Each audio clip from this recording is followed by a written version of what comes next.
그 브렉시트 이슈가 아직 남아 있었죠. 근데 그 결정이 좀 다가오고 있다고 하는데 브렉시트 이슈가 요즘 다시 떠오르고 있는데 협상 어떻게 될까요, 위원님?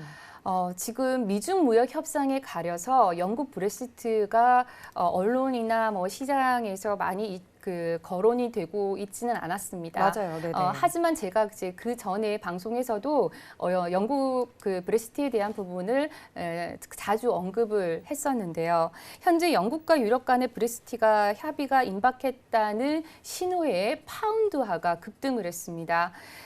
영국이 10월 31일 이후에 브렉시트를 연기할 수 있을지가 일단 불확실해지면서 파운드화는 크게 흔들릴 수 있으니까요. 통화 선물을 거래하시는 분들은 조금 요주의하면서 거래를 해주시면 좋을 것 같고, 지난 2016년 브렉시트가 가결된 6월 24일 날 파운드화는 아주 급락을 했었죠. 그래서 엄청난 하락폭과 변동성을 보였던 날이기도 했는데요. 지난 11일 유럽연합 브렉시트부 협상수석 대표하고요. 그다음에 영국 브렉시트부 장관이 회동을 했습니다.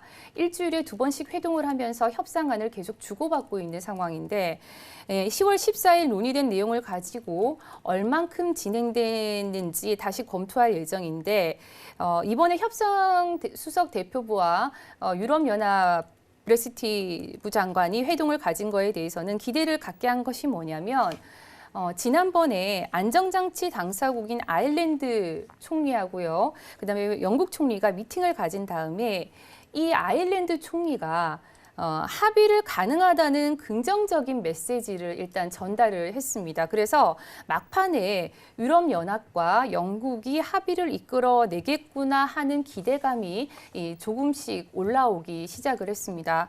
아일랜드 총리가 존슨 총리가 중요한 사안에 대해서 마음을 바꿨다는 메시지를 전달했기 때문에 이 영국의 총리가 뭘 바꿨는지 과연 그게 어떤 긍정적인 메시지인지가 일단은 조금 궁금한 대목이긴 한데요. 아일랜드 총리에 따르면 존슨 총리가 큰 결정을 했고 그 결정이 막판 합의가 가능할 수 있게끔 만들 수 있다는 분위기가 영국과 유럽연합에 조성이 되고 있다라고 얘기를 했습니다. 이번 주 한 주에는 큰 일정이 있습니다. 이번 주 영국과 유럽연합의 브렉시트 협상이 일단 있죠.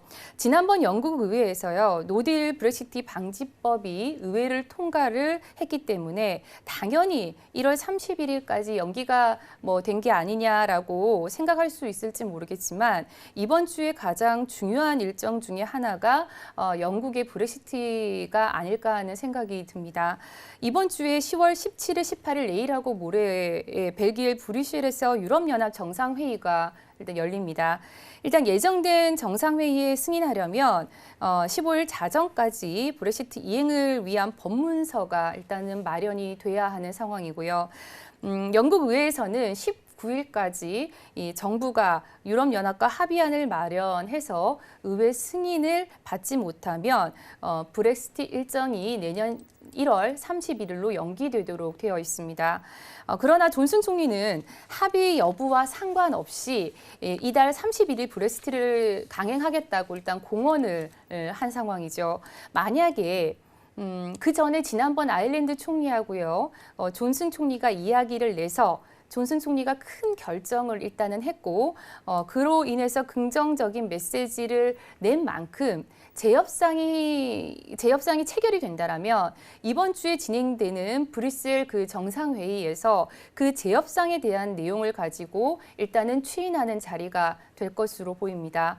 만약에 재협상이 또 안 된다라고 하면 이번에 브뤼셀 정상회의에서 진행될 내용은 1월 31일까지 연기를 시킬 것인지 아니면 그냥 노딜 브렉시트를 시킬 것인지 이런 내용으로 논의가 나올 것으로 일단 예상이 되고요. 존슨 총리가 자신이 제시한 대안 중에서 일단 세관 그리고 동의 문제와 관련해서 일부 수정안을 제시를 했습니다. 그 제시안을 본 아일랜드 총리가 긍정적으로 생각하면서 협상이 가능할지도 모르겠다라고 했는데 물론 100% 장담은 없죠. 막상 유럽연합이랑 얘기를 해봐야 할 것이라고 얘기를 하면서 발도 좀 빼긴 했습니다. 북아일랜드를 영국 관세 체계에 그대로 남기는 문제. 그리고 상품 구경 및 안전 기준 등의 규제와 마찬가지로 세관 그 확인 절차를 거쳐서 역시 아일랜드 성과 영국 본토 사이에 이루어지는 방식으로 하자라고 영국이 일단 제안을 했죠. 자, 오는 10월 20일경 이후에 가닥은 나올 것으로 보이는데 10월 20일 이후에 아무런 재협상이 되지 않아서 이제 10월 31일 날 노딜이 되겠구나라고 뭐 하는 절망적인 상황이 된다 하더라도 또 하루나 아니면 당일 또 극적인 협상 합의안을 또 돌출할 수 있을지도 모르는 상황이기 때문에 아직 10월 31일이 끝나지 않은 시점에서는 조금 더 영국 브렉시트에 대해서 주목을 해야 될 것 같습니다. 자, 지난번에 영국 의회에서 노딜 브렉시트 방지법이 일단 상원과 하원을 통과를 했고 따라서 만약에 지금 20일까지 협상이 만약 되지 않는다라고 하면 존슨 총리가 유럽연합에게 1월 31일까지 연기를 해달라고 얘기를 해야 됩니다. 근데 그 법안이 통과됐다라고 얘기를 하는데 그 법이 통과됐기 때문에 영국의 브렉시트 문제가 내년 1월 31일까지 연기된 것은 아닙니다. 영국을 제외한 27개국이 만장일치로 합의를 해야 되는 상황이기 때문인데요. 존슨 총리가 양보를 하고 또 양보를 해서 아일랜드 총리와 좋은 도출안을 내서 유럽연합에 합의를 볼 수 있을 정도로 좋은 얘기가 설사 나왔다고 하더라도 그 합의안을 가지고 영국 의회에 가서 다시 표결을 붙이면 지난번 그 메이 총리 때처럼 또 뭐 부결이 될 수도 있는 상황이고요.